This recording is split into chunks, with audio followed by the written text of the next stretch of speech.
Walking down the basement with this police officer, I did my best to act as naturally as I could, with the strings being constantly attached to me. She was obviously uncomfortable with me, but if she's a cop, she most likely knows about King Creole. If that one time that cop tried to arrest the two of us, in any indication, then the whole police force knows what's going on in here. I finally made it down the steps with her in tow, watching as Creole was beating Mary with his cane for probably the same reason he had been before. "Sir, this officer has a wish," I said, for once in my normal voice. He must have been so upset that he wasn't even bothering to control me at the moment. He looked up at me with a scowl on his face before staring at the officer. His button eyes went from her to me, then down to Mary, whose face was barely held together from his vicious beatings. "Ah, Officer Kilpatrick. You're early. Your appointment wasn't until 7. He chuckled, taking his top hat off and running his fingers through his black, messy hair, putting the item back on and walking closer to us, pointing his thumb back at Mary and moving his head toward her, the sign for me to move Mary out of sight. Nodding, I went over and gently picked up Mary. She's light as a feather, mostly since her body is hollow on the inside, I'm pretty sure. And I carefully placed her in the corner of the room, careful not to put her down too hard and risk more pieces of her falling off. "I know, but I got off so early, so I figured I might as well just come here." She crossed her arms and looked at the voodoo shop owner.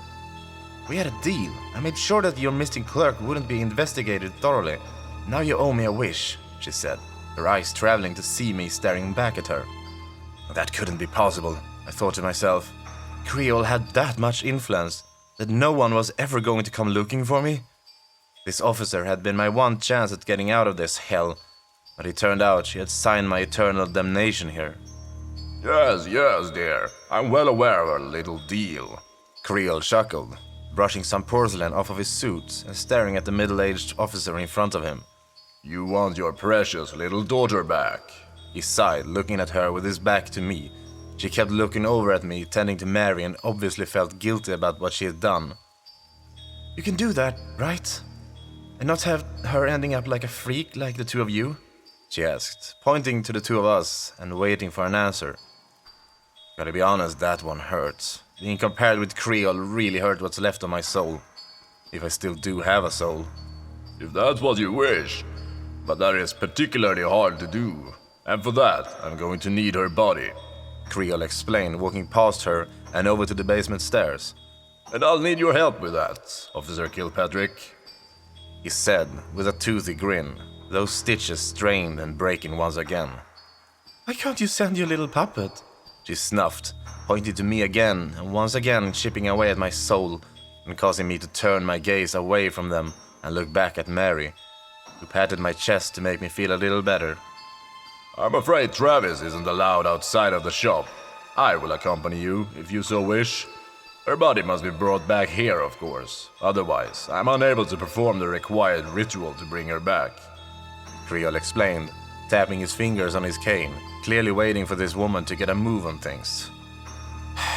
"Fine," she said with a long sigh, walking past him and up the stairs. Creole turned his button eyes back at me, and I felt the strings pull tight as I was forced to stand up straight once more. "Travis, dear, be a good boy and close up shop. I'll be back within the hour," he ordered of me, leaving before I could give him any kind of stupid-ass kissing response. I sighed as I was allowed to go limp again, waiting until I heard the front door open and close before I turned back to Mary. "You've got a chance to look for a way out now," she said, picking up some of her pieces and starting to put some of the pieces on them, sighing as she got a good amount of her face back into a decent shape. "Is there going to be any way out of here?" I asked her, raising a brow at her. I got a shrug back and a look like I was an idiot. "I haven't left this basement in almost 95 years. What should I know?" She rolled her one eye. Damn, she got me. Pouting a bit as I turned to go upstairs, I looked back at her and smiled. She may be older than everyone I know combined, but old girl still has some bite in her. Making my way back upstairs, I did my only order and locked up the shop, looking around at the dusty and cobweb-filled place with my button eyes and trying to find any kind of way out of here. That wasn't leaving the front door. Once again, I had no luck. Turning my head, I looked at the voodoo dolls on the wall and thought for a second. Any of you guys want to help me get out of here? I asked them, getting silence back from them. Well, it was worth an ask. I looked back over to the boss man's office and resigned myself to try and look if there was anything that could help me out of here. Opening up his desk again, I once again couldn't find anything useful. How does he not have any scissors? How the hell does he cut shit? Resigning again, I sat in his office chair and looked around at all the pictures, picking up one of the pictures on his desk and looking at it. It was old and weathered, but I could see that it was Charles and his mother. Made sense that this was the only picture of himself that he hadn't destroyed. He really must have loved his mother. I miss mine so much. Setting the picture down, I sighed and rubbed my face, my fingers going down and scratching the stitches on my neck. Something deep down in me wanted to rip off the stitches. Would that kill me? Since the fact that I wasn't able to just do it, and that invisible force was keeping me from doing it, I think that it might. Well, if I'm ever able to get to fight Creel in a fist fight, I know where to go for. Well, they were gone for a good while, and when they finally came back to the shop, I was out of the office and standing at the counter like I usually do. Creel walked through after opening the door that I locked and holding the door open as Officer Kilpatrick brought her daughter's casket into the shop, dirt dripping onto the floor and causing me to exhale through my nose in annoyance. I'd probably have to clean that. Travis, be a good boy and help Mrs. Kilpatrick with the luggage, Creel ordered. I nodded and walked over, holding one end of it and helping her as we both were led down the basement. Getting down there, I placed the coffin down, giving Kilpatrick the stink eye, as best I could with these button eyes. She was still uncomfortable looking at me and backed up when we placed the coffin down. Do I have to be here to watch? She asked, hugging herself and backing up away from the coffin. Creel walked over, grabbed the coffin, cracking it open and looking down into it, smiling as he saw the corpse in there. I walked over and peeked in. Yep, that was a dead child, alright. A rotting dead child at that. Thank God I can't smell things anymore. Well, you don't have to, but it will help me with the ritual if you do. He chuckled, picking up the corpse and placing it on the same table he'd used to turn me into a puppet. Well, this sure was going to be fun to watch, especially with the maggots crawling in and out of her body. It was obviously too much for Kilpatrick, since she started gagging and throwing up. Yep, super glad I can't smell or taste things anymore. Creel went to work, straightening the body out and nodding. He then looked over to me with a smile and beckoned me to come closer to him. I duly obeyed and walked over to him, leaning in so he could whisper to me. Bring that skin I had you place in my office, he said, pulling back and shooing me away. Well, now I've been downgraded to an errand boy. Sighing, I obeyed and made my way back up the stairs, picking up all the things he would need, the skin, threads, needles, etc., making sure everything was in my arms. I made my way back downstairs, placing them on the table for my boss. He nodded happily at me and cracked his gloved fingers. One thing about Creel is that he is an expert at sewing. Be they dolls, or in this case humans, must be all these years he did piano because his fingers are like water, man. Smooth moving. If he wasn't keeping me trapped in here as his slave, I would strive to be this good. He laid the new skin on top of the rotting corpse and began to sew it onto the old skin, humming a song as he did so, clearly lost in his craft. Kilpatrick came over soon to see what was going on. She raised a brow at the skin, it obviously now being a match for her daughters, but that soon changed when the skin began to mold and form to the child's body, turning the correct shade and even growing back the red hair she had used to have. Creel stepped back and nodded at his work, looking around the basement for something before looking to Kilpatrick. Buttons or glass eyes? He asked of her, throwing her off and causing her to take a step back at that. Obviously, she'd never had to consider a question like that. Why can't you give her regular eyes? She asked. Well, those are hard to come by, where glass and button eyes are far easier to use. I assure you, dear, nobody will notice. Well, with a glass option, of course. He laughed with a smile. Kilpatrick wasn't amused, though by her looks, she was the kinda no-nonsense cop. Fine, give her glass eyes. She sighed, crossing her arms again, the gun on her holster moving a bit.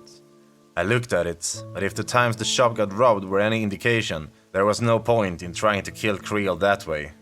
With his answer, Creel reached into his pocket and pulled out 2 pairs of glass eyes, and carefully he placed them into the gaping holes where the girl's eyes used to be. She was young, she looked maybe 7 or 8, just about Olivia's age.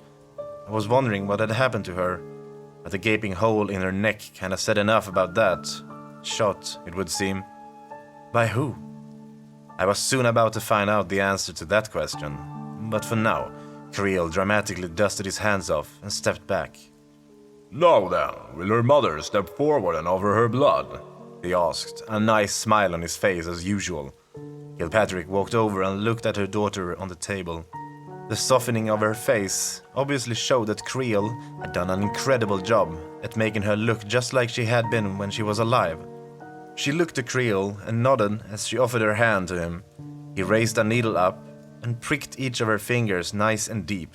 The crimson liquid dripped off her fingers and into the girl's open mouth.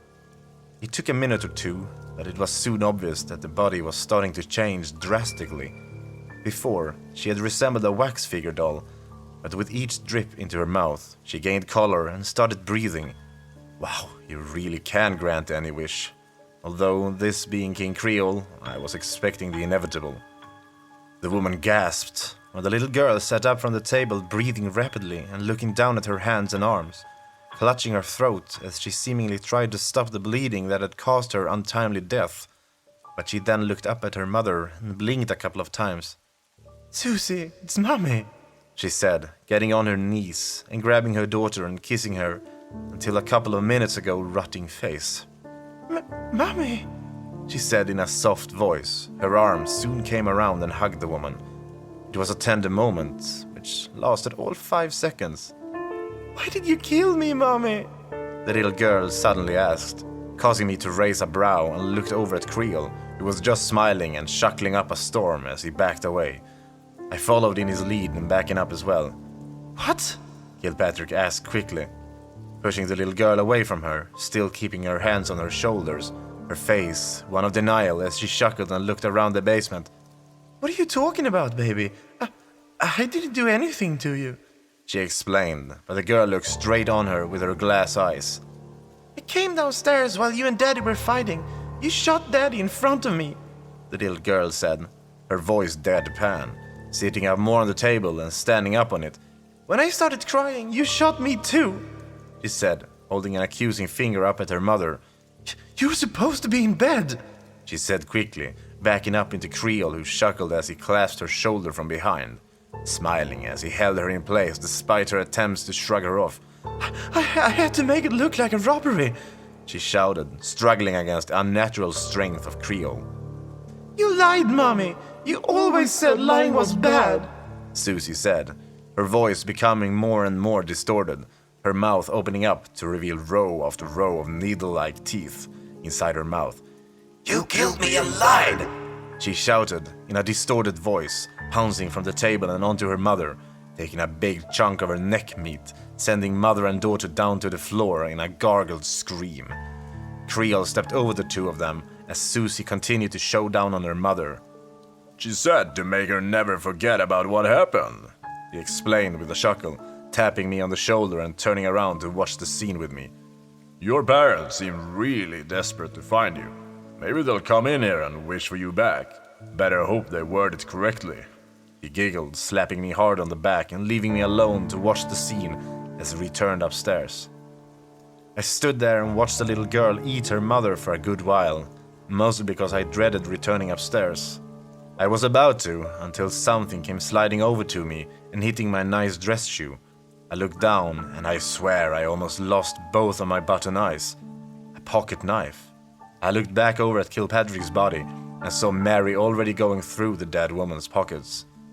"Keep it safe," she said, going back to look for anything else. I bent over and picked it up, feeling the item in my hand and looking back over at Mary. I wanted to try cutting the ropes there, but I need another opportunity where Creel isn't in the shop. I guess I just have to play the waiting game some more. Hopefully I can stay sane long enough until that happens. Susie finished eating her mother and came downstairs with me, Creole ended up turning her into a voodoo doll and placing her on the wall with the others. Why waste precious materials after all? It had turned out that Kilpatrick's husband and daughter were killed in a burglary gone wrong, and looks like Kilpatrick had a fat life insurance policy on her husband. So much for serving and protecting. Since the cops are firmly not an option anymore, I'm still stuck at the shop. But at least I have a knife now. Not risking telling you guys where it is, just know it's safe. And hopefully, I'll be able to do something with it. A small step towards freedom, but a step nonetheless.